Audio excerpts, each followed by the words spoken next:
예, 안녕하십니까. 유수봉입니다. 컴퓨터 개론. 오늘은 파워포인트 강의를 하겠습니다.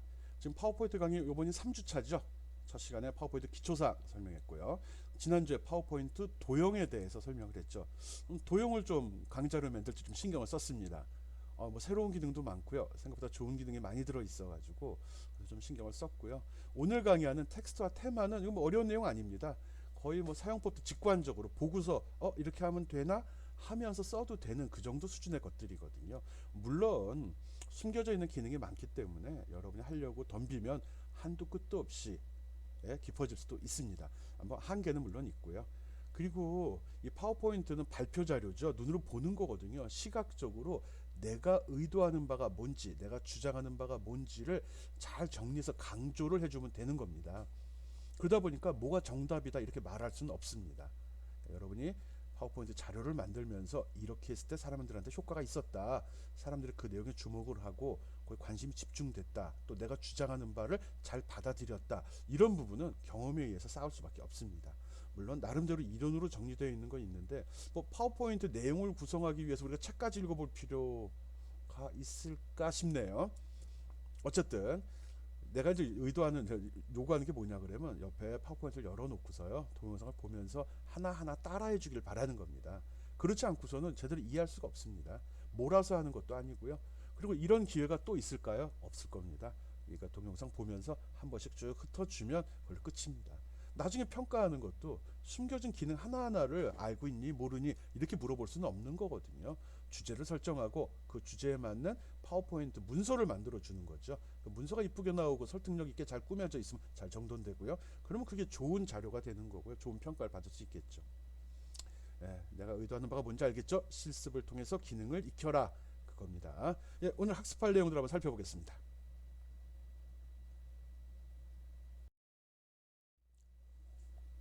파워포인트 텍스트와 테마. 주로 오늘 배우는 내용은 텍스트가 됩니다. 문자죠, 문자. 문자 집어넣고 수준 관리가 뭐지? 이런 식으로 여기를 할 거냐, 들여서서 쓸 거냐, 뭐 들여 쓴 걸 앞으로 뺄 거냐, 뭐 이런 사항들을 정리하는 걸 수준이라고 이야기합니다. 그리고 텍스트 관리, 텍스트 모양을 어떻게 할 건지, 크게 할 건지, 작게 할 건지, 색깔은 뭘로 할 건지, 폰트는 뭘 쓸까, 뭐 이런 사항들이겠죠. 그리고 워드 아트는 뭐 보면 이제 강조하려고 큰 글씨라고 현수막 같은 데 보면 그림 글씨 있고 이러죠. 그런 식으로 이 단어를 가지고 예술적으로 이쁘게 꾸민다 이렇게 생각하면 됩니다. 뭐 폰트 사이즈나 폰트 지정하는 정도나 색깔 지정하는 거 말고 그 이상의 효과를 줄 수 있습니다. 이게 재미는 있죠. 시각적 효과도 굉장히 크고요. 그런데 뭐 이쁘네로 끝나는 그 정도 수준이 되기 쉽거든요. 뭐 일단 쓰면서 한번 알아봅시다. 그다음 테마와 슬라이드 마스터. 이 부분은 조금 준 전문가일 때 주로 활용하는 내용들입니다. 뭐 이 테마라는 게 나 같은 경우는 이 배경에 아무것도 지금 여기 실질 않고 있잖아요. 배경이 그냥 흰색으로 나오죠. 요 정도? 이렇게 배경으로 쓰이는 뭐 그런 거라고 생각하면 됩니다. 이 테마는요. 또 슬라이드 마스터는 이렇게 문서를 만들 때 여기 첫 번째 제목은 폰트를 얼마로 하고 어느 위치에 있을 거다. 이 목차 내용은 어디에 있고 폰트 사이즈는 어떻게 할 거고 색깔은 어떻게 할 거다. 이런 식으로 슬라이드 내에 배치되는 모든 것에 틀을 만드는 겁니다. 그래서 초보자는 거의 이거 쓰질 않거든요. 좀 어느 정도 익숙해지고 나면 쓸 건데 뭐가 있는지 가볍게 텍스트 추가인데 뭐 슬라이드를 만들 때 기본적으로 지켜야 될 사항들을 간단히 한번 정리해 봤습니다. 슬라이드를 만들 때 이 정도는 지켜줘야 된다는 겁니다. 이 슬라이드는 간결하게 나와야 되거든요. 마치 워드 작업하듯이 아래 한글에서 문서 작업하듯이 주저리 내용이 길어지면 안 됩니다. 아주 짧아야 되거든요. 그러면서 포인트 있게 핵심적인 단어만을 잘 조합을 해놔야 됩니다. 즉 하나의 슬라이드에는 많은 내용이 포함되지 말아야 됩니다. 간단하게 지금도 보면 줄이 넘어가는 게 하나도 없죠. 뭐 일반적으로 이야기할 때 절대 파워포인트에서는 두 줄 이상 쓰지 마라. 두 줄이 넘어가지 않도록 해라. 이런 말도 있습니다. 대부분 한 줄로 끝내라 라고 이야기합니다. 특히 텍스트는 간결하게 개조식으로 작성하기 바란다. 개조식 그리고 가독성이 그래야 가독성이 높아진다. 사람들이 읽고 쉽게 이해할 수 있다. 읽을 수 있는 가독성이죠. 읽을 수 있는 가능성. 뭐 개조식 서술이라는 말이 새로 나왔는데 이거에 대해서는 여기 설명이 되어 있습니다. 간결하고 요점적인 단어로 서술된 문장 형태를 가져라. 중요한 단어를 해서 문장을 가볍게 만들라는 소리입니다. 뭐 했습니다, 그렇습니다, 줄줄이 적으라는 소리도 아니고요. 내가 강조하는 단어가 무엇인지 그걸 잘 포인트를 찍어달라는 거고요. 중요하고 핵심적인 요소만 간추려라. 부연 설명 진하게 할 필요 없습니다. 발표하는 사람이 적당히 말로 커버하면 됩니다. 또 항목별로 나열하듯이 표현하는 방식을 나타낸다. 중요한 1번 뭐 2번 뭐 3번 뭐 4번 뭐 이런 식으로 하는 게 제일 좋습니다.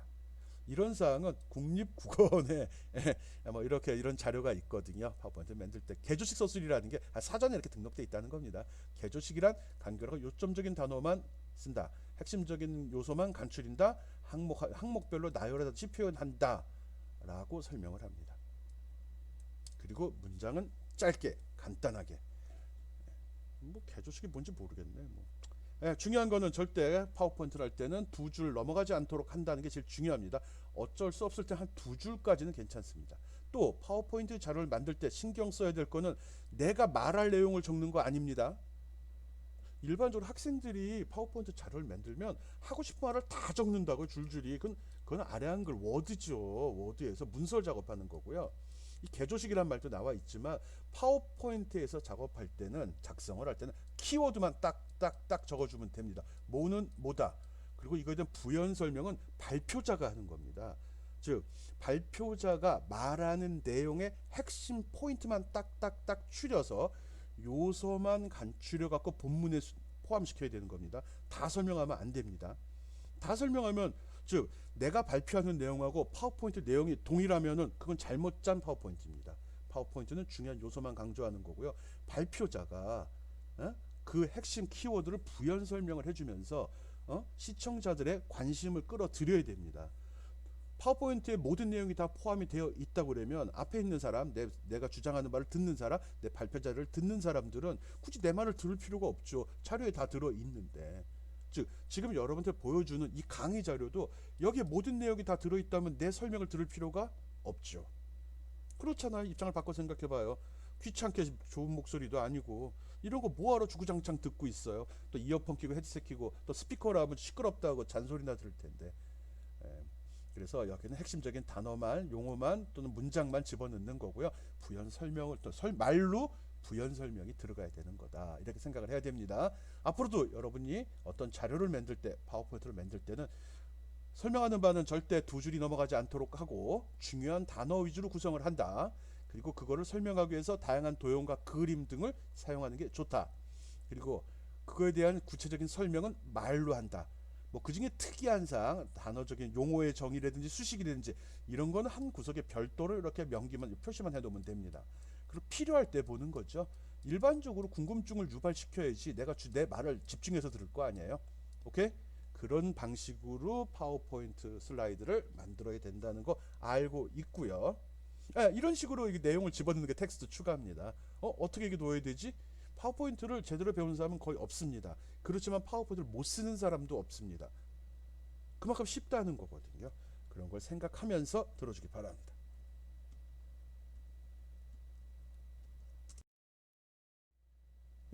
처음에 하게 되면 텍스트 추가하는데 기본적인 슬라이드 틀이 나옵니다. 제목을 입력하시오. 그러면 거길 마우스로 클릭하고서 집어넣으면 됩니다. 아무것도 없습니다. 딱 클릭한 순간에 제목을 입력하시면 말은 사라지고요. 텍스트가 입력할 부분이 이렇게 바가 막대 형태가 나타나죠. 거기서 깜빡 마우스 커서랑 별도입니다. 깜빡깜빡이고 있죠. 거기가 입력하는 기준이 되는 거죠. 입력 포인터, 입력 커서라고도 얘기하고요. 거기에다가 내가 키보드를 이용해서 텍스트를 입력하면 되는 겁니다. 그리고 입력하다 보면 이것도 마우스로 클릭하게 되면 이렇게 기본 틀이 제시가 되죠. 제목 부분도 이렇게 박스가 있죠. 그걸 개체 테두리라고 합니다. 이걸 딱 클릭하게 되면 여기 핸들들이 이렇게 나오죠. 여기 구퉁이에. 그걸 해서 사이즈나 위치, 이거를 테두리 선을 잡게 되면 십자 모양의 마우스 커서가 나오고 그걸 끌어서 이동을 할 수도 있고요. 요 핸들이죠. 도용할 때 나왔던 핸들을 잡아당겨서 크기를 조절할 수도 있습니다. 개체 핸들, 테두리를 마우스를 클릭하면 나온다는 거, 그거 두 가지만 기억하면 텍스트 추가는 끝입니다. 됐죠? 제목 입력하셔로 나오면 클릭하고 데이터 입력한다. 아니면 이런 본문 내용에서는 그냥 이게 약간 흐리게 나옵니다. 흐리게 나오는 거는 요거 이런 부분들이 흐리게 나온 거는 인쇄가 안 된다는 거예요. 그래서 내가 마우스로 딱 클릭하고 내용을 집어넣으면 그때 색깔이 진하게 나오고 텍스트를 입력을 하면 진하게 표시가 될 그때 출력이 됩니다. 엔터키 누르면 밑에 줄로 내려가고 탭키 누르면 안으로 들어갑니다. 예, 그때도 이게 흐리게 나왔다고 그러면 그건 출력이 안 되는 부분이라는 거 알고 있으면 되고요. 어떤 텍스트를 입력하는 영역은 이렇게 테두리로 영역을 표시하게 되는데 평소에는 안 보입니다. 내용이 없을 때 물론 보이죠. 여기 내용을 넣어야 된다 그런 의미로 보이는 거고요. 내용을 안 집어넣을 경우 그냥 원래 내용은 출력이 돼버립니다. 제목을 입력하시오라고 찍혀버리기 때문에 빈칸이라도 집어넣어야지 출력할 때 그게 빈칸으로 나오는 겁니다. 알았죠? 그래서 제목을 입력하는 부분 그리고 입력하는 그 객체의 테두리는 어떻게 제어한다라는 거 알고 있기 바랍니다. 예, 그림으로 다시 한번 설명하겠습니다.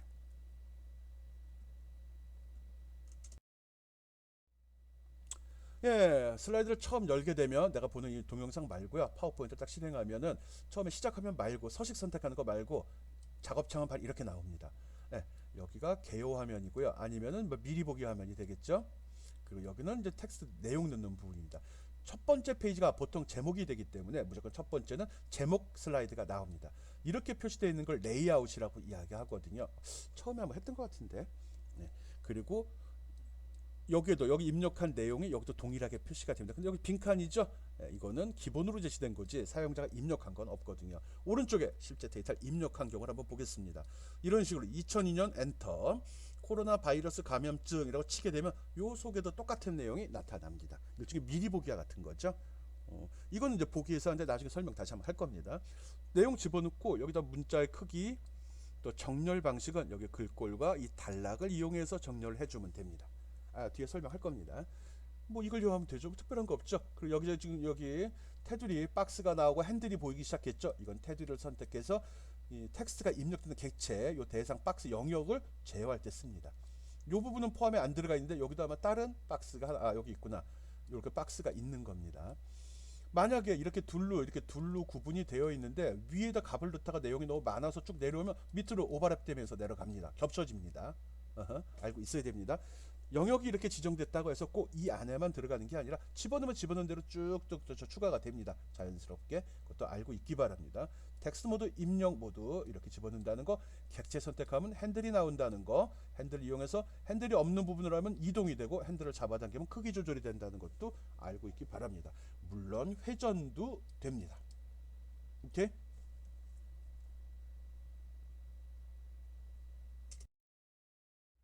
글꼴 서식 뭐 다 아는 사항이라 뭐 굳이 설명할 필요가 있나 싶네요.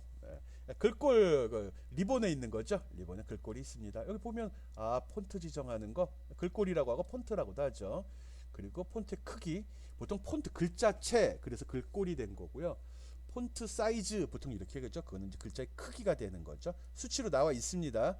그리고 파워포인트나 엑셀이 마찬가지지만 여기서 내가 마우스로 선택하면 즉시 원래 원본 내용에 바로 적용이 돼가지고 크기가 바로 변합니다. 폰트 내용도 변하고요. 일종의 미리 보기가 된다는 거죠. 또 미리 보기가 되다 보니까 수치를 선택하는 것보다는 실제로 조금씩 크게 하거나 조금씩 작게 하면서 그 내용을 확인할 필요도 있거든요. 그래서 여기에 올라가는 거 되면 점점 커지고 여기 내려가는 거 하면 점점 작아집니다. 이거라면서 실제로 글씨를 좀씩 키워보면서 크기를 조절하면서 전체적인 조화를 확인할 수 있습니다. 그리고 모든 서식 지우기라는 지우개가 있거든요. 서식이란 말이 나왔어요. 뭐 글꼴, 배경색, 크기 뭐 이런 거에 해당되는 겁니다. 기본적인 건 변하지 않지만 여기에 뭐 기울임 이런 효과들 줄 수 있잖아요. 색깔이 이런 게 다 지워지는 것 같아요. 해봐요. 또 글꼴 속성도 또 나누어지는 이겁니다. 그래서 진하게 이태릭체, 밑줄하기, 그림자 집어넣기, 취소선 집어넣기 이런 식으로 구성이 되어 있습니다. 이건 뭐지? 이건 문자 간격이라고 하네요. 문자와 문자 사이의 간격을 조절한다. 아래 안 그려도 이게 있죠. 아래 안 그려도 장평이라는 것도 있는데 글자의 가로 세로 비율도 조절을 하는데 파워포인트에는 그 기능 없습니다. 장평에서 한 문자의 가로 세로 비율을 조절하는 기능은 없고요.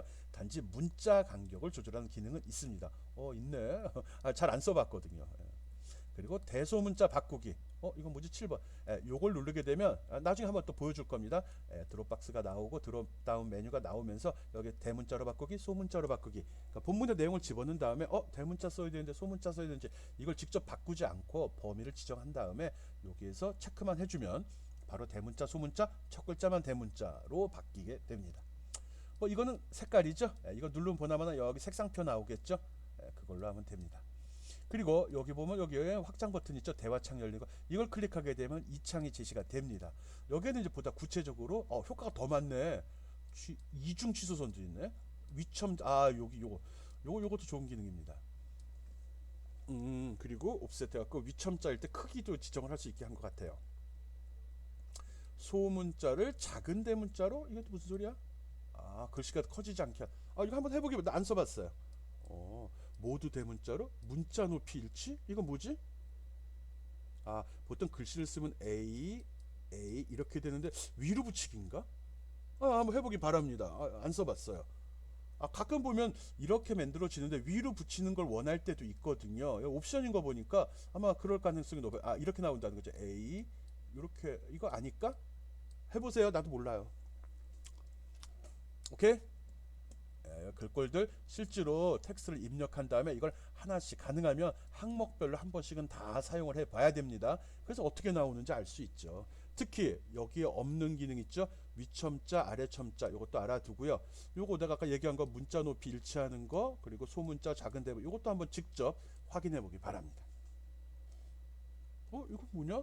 글꼴이 또 이렇게 나누어지네. 제목이 있고 제목일 때 기본적으로 어떤 환경을 지정하면 이것도 한번 눌러서 뭐가 나오는지 확인해 보기 바랍니다. 난 아직 그 정도까지 디테일하진 않거든요. 본문과 제목을 구분하면서 폰트를 지정하거나 미리 만들어 설정해 놓고 쓰는 정도는 아니거든요. 전문 디자이너들은 하겠지만 그 정도까지 여러분 해요. 오케이, 다음 거 봅시다. 글꼴들입니다. 텍스트 추가에 글꼴이 있는데 무엇이 있는지 한번 쭉 본 겁니다. 글꼴을 지정할 때는 여러 가지가 있는데 일단 여기에 선택이 돼 있는 경우는 바로 미리 보기가 됩니다. 그래서 이걸 딱 누르고 위에 가서 요 글꼴을 클릭하게 되면 이런 식으로 창이 나옵니다. 여기에서 여기 제목, 본문 구분이 되어 있네. 기본 테마네. 글꼴도 테마가 있네. 그 다음에 모든 글꼴들이 쭉 열고 되게 많아요. 뭐가 있는지도 모르겠어요. 그래서 선택한 다음에 마우스로 띡띡 이동키를 하나씩 내려보면 그때마다 글씨가 점점 변화하는 걸 볼 수 있습니다. 대상을 지정하지 않았을 경우 글꼴은 적용이 되지 않습니다. 이 대상, 이 영역을 박스를 선택하면 통째로 적용이 되고요. 이 안에 들어갔는데 내가 커서가 여기서 입력 커서가 여기서 깜빡이고 있으면 내가 어떤 폰트를 지정했다 하더라도 하나도 적용이 되지 않습니다. 크기일 때는 그 영역 박스가 커지기는 합니다. 그래서 폰트 내용 한번 확인하고 변화하는 것도 보고요. 각 폰트들이 실제로 어떻게 나오는지도 꼭 확인해 보기 바랍니다. 때에 따라서는 이런 겸용 조체 같은 경우는 진하게 하고 그림자까지 설정하면 글씨가 좀 답답해 보여요. 꽉 차가지고. 그런 건 진짜 해봐야 됩니다. 그 밖에 이런 건 거의 써본 적도 없네. D2 코딩이 있네? 이런 폰트가 있어. 이게 요즘에 그 비주얼 스튜디오 코드에 보면은 프로그램 표시하기 좋은 문자. 한글과 한글인가? 영어하고 이렇게 비율도 좋고 이해하기 좋다 해서 그거 같은데. 내가 좋아하는 거는 에어리얼 이것도 좋아하고요. 또 타오마도 좋아하고 있어요. 몇 개. 쓰다 보면 마음에 드는 글씨들이 있거든요. 시각적으로 굉장히 어떤 느낌이 있죠. 강한 느낌도 나고 강조하는 느낌이 나는 폰트. 그런 건 여러분이 직접 여러분이 보고 느껴야 됩니다. 그 다음 단계 넘어가서 글꼴로 좀. 이건 또 뭐야? 글꼴. 별거 아니네요. 여기 밑줄 주는 거. 이렇게 범위 일단 마우스로 긁어서 대상을 선택하고 눌러보고 하라는 겁니다. 하자마자 바로 여기도 표시가 됩니다. 그리고 아까 소문자 대문자 나오는 것도 이렇게 이메일 주소를 영어 대소문자 섞인 걸 선택하고 소문자 누르면 여기서 마우스만 갖다 대도 바로 바뀐 게 나옵니다. 선택 안 하면 원래대로 돌아가거든요. 미리 보기가 된다는 거죠. 각 단어를 대문자로, 문장의 첫 글자만 대문자로. 기능이 생각보다 꼼꼼하게 돼 있네. 별로 안 써요. 대소문자 바꾸는 거 직접 바꿨어요. 지금까지. 저도 여러분 꼭 써보기 바랍니다. 좋아. 텍스트 추가 좋은 기능 같아요. 오케이. 기능들 지금 그쪽 기능만 쓰고 있죠. 단락 수준 그 옆에 쪽에 있었죠. 단락 수준, 단락이라고 그러면 보통 엔터를 치기 전까지의 상태를 보통 이야기하거든요. 여기 보면 글머리 글 설정하는 것도 보자. 여기 첫 번째가 글머리 기호입니다. 어떤 문장 할 때 앞부분에 아까 뭐 네모도 나오고 뭐 이렇게 동그라미도 나오고 때에 따른 그런 것들이 있죠. 별도 나올 수 있고요. 대시도 있고 체크도 있고 뭐 화살표도 있잖아요. 이런 것들 얘기합니다. 그런데 두 가지로 구분이 되어 있죠. 기호로 되어 있는 거 아니면 순서가 있는 거. 뭐 저 HTML로 하면 unordered list, ordered list라고 하거든요. 순서가 없는 거, 순서가 있는 거라고 이야기합니다. 1번은 글머리 글인데 기호로 되어 있는 걸 이야기하고요.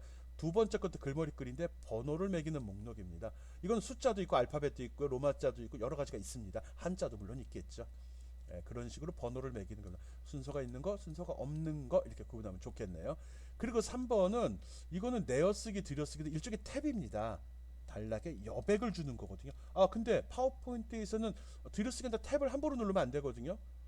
그래서 내가 누르는 탭하고 탭이 어디에 있냐에 따라 틀립니다. 이렇게 글머리글이 나온 상태에서 첫 번째 자리에 있을 때 탭을 누르게 되면 수준이 하나씩 낮아지는 거고요. Shift 탭을 누르면 수준이 하나씩 올라갑니다. 그렇지 않고 여기에 이렇게 글씨가 들어가는 상태에서 여기에 커서가 있는데 입력 커서가 있는데 여기서 탭을 누르게 되면 공백을 추가해 버립니다. 이거는 수준을 낮추거나 높이는 탭, 내려쓰기, 들여쓰기입니다. 단락과 여백의 거리를 좁히거나 멀어지기. 이것도 또 탭과 동일합니다. 중간에서 하면 그냥 여백만 줍니다. 해보기 바랍니다. 그리고 이거는 줄간격입니다. 줄간격. 네, 파워포인트 할 때 생각보다 학생들이 줄간격은 잘 쓰질 않거든요. 내용은 많은데 많은 내용을 넣으려다 보면 들어가질 않아요. 줄간격을 줘도 한계가 있거든요. 그럴 때는 어쩔 수 없이 글씨를 조그맣게 할 수밖에 없습니다. 네, 그래서 최소한 그 전에 줄간격을 최대한 확인해 보고 처리하면 됩니다. 네, 이 줄간 요거와 요거입니다. 요 간격. 요거하고 요거 사이를 얘기하는 거예요. 이거 사이에 이걸 줄간격이라 합니다. 요 사이. 텍스트 정렬 이건 뭐 알죠? 5번이 어딨냐? 예. 뭐 왼쪽 정렬, 가운데 정렬, 오른쪽 정렬, 꽉 채우기 이런 이거는 그치 꽉 채우기죠. 이건 또 뭐지 그럼? 확인해 보기로 합니다. 나도 이거까지 다 눌러보고 설명 못해요. 균등 분할. 양쪽 맞춤과 균등 분할은 무슨 차이가 있을까? 보통 문서 만들 때 양쪽 맞춤이 좋은데 파워포인트에서는 양쪽 맞춤 잘 안 씁니다. 꽉 찬 느낌 안 들고 필요한 것만 들어가니까. 균등 분할 차이점 한번 살펴보기 바랍니다. 양쪽 맞춤과 균등 분할이 뭔지. 나도 구분을 못해 설명을 못하겠네. 안 쓴다는 소리죠. 그 다음에 6번 텍스트 열 추가. 이거 뭐지? 선택된 텍스트의 둘 이상의 열 2단 3단으로 나눈. 이것도 안 써봤는데? 아니 2단 3단으로 나눈다고? 이거 뭔지 모르겠네. 이거 진짜 안 써봤어. 이건 뭔지 모르겠어요. 이거 여러분 꼭 해보기 바랍니다. 내가 다 가르쳐 주길 바래요? 몰라요. 나도 막 기능 워낙 많다고 그랬어요. 강의자료 만들 때 보면 어제 그림 캡처했어요. 시간 없어서. 여러분은 꼭 눌러서 확인하기 바랍니다. 7번 텍스트 방향. 이건 가로 세로죠. 텍스트 예요. 가로 세로죠. 가로 세로. 90도 회전도 있고 270도 회전도 있네. 난 보통 가로 세로만 썼었는데 확장시켜서 한번 메뉴 확인해 보기 바랍니다. 그 다음에 텍스트 세로 맞춤. 요건 많이 썼습니다. 많이 내가 썼다는 소리는 필요하다는 소리일 수도 있겠죠. 이렇게 박스가 있는데 여기다 내용을 집어넣다 보면 여기 위에 이렇게 차거든요. 이럴 때 가운데 놓을 건지 아래 맞출 건지 위에 맞출 건지 즉 세로로 정렬할 때 이걸 씁니다. 가로로 맞추는 거 어떡하죠? 이거 쓰고요. 가로는 얘로 세로는 얘를 씁니다. 이거 잘 써야 돼요. 뭐 도형 같은 거, 표 같은 거 만들 때 어떤 때 그 큰 표 위에만 덜렁 글씨 들어있는 경우 있거든요. 감점이죠. 내가 평가할 때. 그럴 때 이렇게 세로로 맞춤도 써야 됩니다. 스마트 아트. 이건 딱 반대쪽이니까 신경 쓸 거 없고요. 스마트 아트가 요건가? 9번? 스마트 아트 뭐지? 스마트 아트. 우리 도형. 우리 그 차트 할 때 보면 조직도라든지 순서 이런 거 있었잖아요. 그거네. 여기 같이 포함이 돼 있어서 설명한 것 같고요. 단락의 대화 상자 요 오른쪽 밑에 이걸 누르게 되면 이게 나옵니다. 앞에서 설명한 거 위주로 나오는데 이게 이제 여기 간격법 여기 나오죠. 이게 줄간격입니다. 줄간격 여기에 1, 2 쭉 나오고 이거 맞추는 거고요. 단락압 이거 지금 이게 막 이렇게 글머리글이 나오고 여기서 떨어지는 이거 얘기하는 겁니다. 이게 단락압입니다. 여기 H음 이걸 0으로 하면 바짝부터 지키는 거 크면 떨어져서 나갑니다. 이 값들도 조절하면서 실제로 어떤 효과가 있는지 확인해 보기 바랍니다. 들여쓰기도 있네. 단락압? 이거 차이점 뭘까? 이렇게 비교하면서 생각해 보기 바랍니다. 나도 몰라요. 안 쓴다는 소리예요. 탭 설정도 있었네. 나 설명할 때 이거 빼먹었는데. 여러분이 직접 나랑 대면하면 같이 눌러가지고 기능을 확인해 볼 텐데 이건 뭐 설명하는 게 아닌데 모르는 거 지금 체크하는 시간 같습니다. 그렇지만 여러분은 꼼꼼히 다 눌러서 무슨 기능인지 확인해 보기 바랍니다. 오케이. 이 단락 수준도 꼼꼼히 봐야겠는데 기능이 되게 많이 숨어 있네. 오케이, 넘어갑니다. 앞에 봤던 거 이제 하나씩 보는 겁니다. 단락 수준에 보면 줄 간격이죠. 줄 간격 이렇게 딱 누르면 이런 게 나오고요. 내가 마우스로 선택하면 즉시 미리 보기가 나옵니다. 그래서 보고서 마음에 드는 거 선택과 클릭 딱 해주면 되고요. 이렇게 쭉 왔다 갔다 하다가 마음에 안 들면 그냥 빠져나가면 됩니다. 줄 간격 옵션 누르면 아까 봤던 거 있었죠? 이 창으로 넘어갑니다. 그래서 디테일하게 줄 수도 있다는 거죠. 별거 아니네. 직접 해봐야 돼요. 들여쓰기, 내어쓰기. 요 내용은 여러분 직접 한번 타이핑 쳐서 넣어보기 바랍니다. 어떻게 하죠? 이쪽에다 놓고서 아니면 뭐 삽입해서 새 슬라이드 해도 되고요. 여기서도 여기를 선택한 다음에 이거 선택하면 전체 테두리가 선택이 됩니다. 엔터 치면 여기 빈 칸이 만들어집니다. 여기 만들어집니다. 그 다음에 이 슬라이드 빈 슬라이드가 나오면 여기다 내용들 쭉 집어넣어 주면 됩니다. 동일한 수준으로 다 맞춰주면 되고요. 들여쓰기, 내어쓰기 연습할 거니까 동일한 수준으로 해요. 그리고 나서 요거만 내어 쓰고 싶다면 요거만 마우스로 선택한 다음에 요거 있죠, 요걸 눌러주면 됩니다. 탁 누르면 요게 뿅 하고 이렇게 변합니다. 동영상으로 하고 싶은데요, 말로 하는 게 더 편해요. 이거 동영상 뜨려면 시간 너무 많이 걸리거든요. 물론 동영상을 원하겠지만 실습하는 내용만 하는 거예요. 이렇게 누르면 들어갑니다. 거꾸로 또 이게 들어간 다음에 얘가 활성화가 됩니다. 왼쪽으로 갈 수가 없으면 아예 여기 봐요, 꺼져 있죠. 왜? 왼쪽으로 갈 데가 없다는 소리예요. 오른쪽으로 갈 수가 있어서 켜져 있는 거고요. 이게 요만큼 들어갔기 때문에 오른쪽 왼쪽이 다 켜져 있는 겁니다. 이거 디테일하기도 하여라. 그런 식으로 해서 요 재채기 부분도 밀어주고요. 마스크 부분의 요 세 개도 밀어주기 바랍니다. 해봐요. 그렇게 직접 연습해 보라는 거예요. 입력해서 해요. 입력해서 똑같지는 않더라도 유사하게 한 10줄쯤 만든 다음에 들여쓰기, 내어쓰기. 그리고 이것도 눌러보고 이것도 꼭 눌러보기 바랍니다. 이거 들여쓰기, 내어쓰기 설명하고 있고요. 대상을 지정한 다음에 버튼을 누르면서 반응을 보기 바랍니다. 지금 텍스트의 수준. 그래서 여기 매나가 0수준, 하나 들어가면 1수준, 또 들어가면 2수준. 이때 보면 글씨 사이즈가 변할 수도 있고 색깔이 변할 수도 있습니다. 그건 슬라이드 마스터에서 지정한 대로 되는데 아직은 모르고서 그냥 하면 됩니다. 지금 특정한 서식을 지정하지 않았으면 그냥 들어가고 조금씩 작아지기만 합니다. 이렇게 보일 겁니다. 꼭 해보기 바랍니다.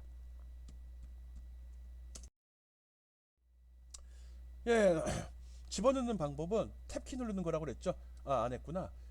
이거 대신에 대상을 이렇게 선택을 하고요. 탭키를 눌러도 얘가 들어갑니다. 탭키네 결론 이게 이거네. 그렇어요.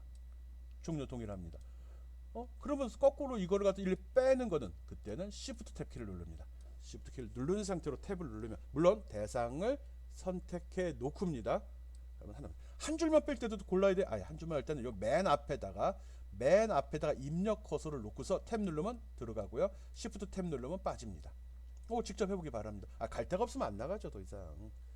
근데 여기 감염증에 밑줄이 돼 있죠. 중요해서 했나요? 그림상에 쭈글쭈글 밑줄이 들어간 건 이게 지금 여기 사전에 등록이 안 돼 있다는 소리입니다. 파워포인트 사전에 자동으로 지금 맞춤법 검사를 하고 있거든요. 꺼버리면 되는데 일단 안 껐어요. 입력할 때는 오타 나는 것도 잡아야 되니까 이런 걸 켜놓는 게 좋겠죠. 그래서 감염증 밑줄 나오는 건 그런 이유고요. 탭키 이용해서도 위에 단락 들여쓰기, 내어쓰기도 해보고요. 탭키와 Shift 탭키를 이용해서도 Shift 누르고서 탭 누르는 거 알죠? 이 정도는. 그렇게 해서 수준을 하나 올리고 내리고 들여쓰고 내어쓰고 하는 거 연습해보기 바랍니다. 단락의 수준을 변경하는 거예요. 여기 보면 오른쪽 그림 보면 이렇게 돼 있죠. 이거를 엔터를 치고 내려갈 때 구분이 되는 겁니다. 엔터가 들어갈 때까지가 한 단락이 한 줄이 되는 겁니다. 한 단락이죠. 줄이 아니지. 줄은 이제 화면이 좁으면 여러 개로 나눠질 수 있으니까 줄과 단락을 구분합시다. 단락은 엔터를 누르는 순간 여기도 있네. 엔터키를 누르면 현재 같은 새로운 단락이 생성된다고 설명을 했죠. 단락은 엔터 기준으로 한다. 패러그래프라고도 보통 이야기하죠. 그리고 탭을 탭 누르면 다음 줄로 내려가는 거예요. 탭을 누르고 또 엔터를 누른 다음에 탭을 누르게 되면 현재보다 한 수준 아래로 올라간 수준이라고 하네요.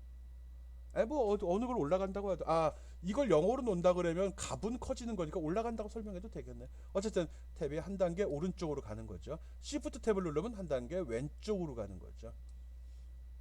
보통 우리가 적을 때 앞에 있는 게 더 큰 범위를 나타내고 밑에 이렇게 들여쓰게 되면 이거는 여기에 종속된다 뭐 이런 의미를 이야기하잖아요. 그걸 지금 단락이라고 얘기한 겁니다. 단락이라고.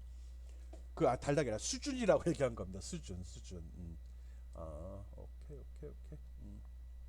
그리고 아마 이거는 이제 이거 안 써봤을 텐데 내용을 쭉 이렇게 입력하다가 Shift 엔터를 누르는 경우가 있습니다. 이럴 때는 여기 글머리글이 이렇게 있는 상태로 쭉 하다가 여기서 Shift 엔터를 한번 딱 눌러봐요. 그러면 쭉 줄바꿔 밑으로 내려옵니다. 그런데 글머리글이 나오질 않습니다. 단순히 줄바꿈만 할 때, 수준 변경 없이 줄바꿈만 할 때 씁니다. 글머리글 안 나옵니다. 즉 같은 줄이라는 소리죠. 여러분이 한 줄 내용 쭉 타이핑 치다 보면 쭉 여기서 타이핑을 쭉 치다 끝까지 오게 되면 물론 박스가 요만큼 있겠죠. 영역 여기 되면 자동으로 밑줄 줄로 내려갑니다. 자동으로 밀려 내려가기도 한데 그렇지 않고는 요 중간 꽉 차면 내려가요. 근데 난 중간에 내려가고 싶을 때는 Shift 엔터 키를 누르게 되면 중간에 밑으로 내려갑니다. 텍스트 맨 앞에 있을 때는 탭 키를 이용해서 단락 수준을 변경할 수 있습니다. 탭 치면 하나 이쪽으로 높아진다고 하죠. 여기 올라간다고 했네. Shift 키 누르면 왼쪽으로 갑니다. 내려간다고 하죠. 엔터를 치면 새로운 단락이 만들어집니다. 신경 써야 될 건 탭. 일반 알고 있는 거잖아. 요거 Shift 탭. 요거 아마 쓰는 사람 거의 없었을 겁니다. 이거 안 쓰면 어떻게 하죠? 단락 바꾼 다음에 단락 이렇게 여기 이제 글머리글 있고 내용 쭉 집어넣었죠. 그리고 줄이 이렇게 내려왔는데 싫어갖고 엔터를 딱 쳐버렸어. 그럼 여기에 글머리글이 나오고 여기서 커서 깜빡이고 있거든요. 근데 같은 내용이야. 그럴 때 여기서 어떡하죠? 여기서 백스페이스 쳐버리면 얘 없어집니다. 대신 이제 글씨는 요 끝으로 들어가게 된다는 건 있죠. 그리고 스페이스 눌러서 작업도 해요. 앞에 글머리글을 삭제하고 싶으면 맨 앞에 놓고 백스페이스 눌러버리면 글머리글 없어집니다. 해보세요. 꼭. 그 다음 단계 봅시다. 드디어 끝이네요. 지금 별건 아니고요. 오늘 배운 거 어려운 사항은 없습니다. 텍스트하고 테마 지정하는 거거든요. 그래서 데이터, 텍스트 값들 입력하는 요령, 효과 주는 요령 설명했고요. 워드 아트 지정해서 쓰는 요령, 그리고 테마하고 슬라이더 마스터 설명했죠. 이것밖에 없습니다. 어렵지 않은 내용이에요. 쉽게 편하게 해도 됩니다. 대신 무엇이 있는지는 알아야 되니까 꼼꼼하게 여기저기 쫙 쑤셔다니면서 찾아보기 바랍니다. 그냥 제목만 덜렁 보고 넘어가면 아깝잖아요. 비싼 등록금 내고 갖고 다니는 건데. 그래서 꼭 동영상을 틀어놓고 똑같이 따라 하고요. 핑계 삼아서 이때 안 배우면 평생 파워포인트 배울 기회가 또 있겠어요. 이번 기회에 확실히 마스터하기 바랍니다. 별거 아닌 거 했는데 좀 길어졌네요. 수업들 수고했습니다. 끝.